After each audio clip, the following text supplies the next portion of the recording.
we're gonna do a little comparison video here, just in case you wanna know what projector you should get for less than $100. I've got the PVO, the TMY, and the Ocking.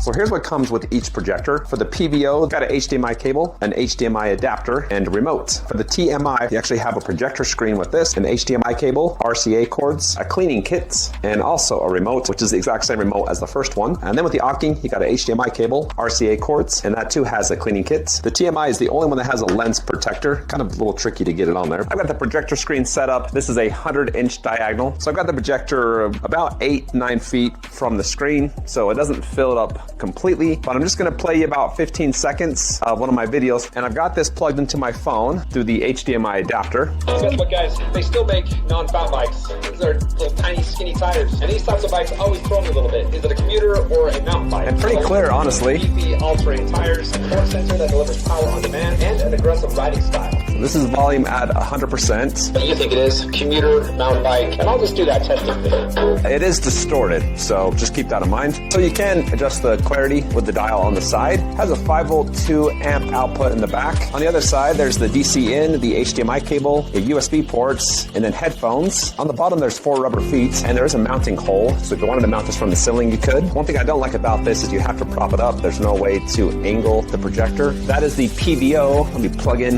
number 2. This is the TMY, and from the same distance from the screen, you do have a slightly bigger picture. I'm gonna play you the same 15 seconds I did before. Guess what, guys? They still make non-fat bikes. These are little tiny skinny tires, and these types of bikes always throw me a little bit. Is it a commuter or a mountain bike? It's got a lighter frame, beefy all-terrain tires, a torque sensor that delivers power on demand, and an aggressive riding style. Picture quality is very similar to the first brand. The speakers are a lot better with this one than the previous one. There's no distortion, even when it's all the way up. On the top is the keystone adjustment and focus. In the front, there's an infrared sensor, one in the back as well. And then on the side, there's an audio input, AV input, TF card slot, HDMI, USB, and VGA. On the bottom, there's 4 rubber feet, a mounting hole, and then a dial to increase the angle of the projector so you don't have to put it on anything. On the top, there's the volume, menu button, inputs, all the stuff that you need. One more thing about the TMY, you have a better speaker with this, but you do have to contend with a louder fan. Okay, this is the Ocking, the third and final and the most expensive of the 3. And as far as size, screen size, comparable to the second model, a little bit bigger than the first model from the same distance away. Here's the first 15 seconds of the same video. Guess what, guys? They still make non-fat bikes.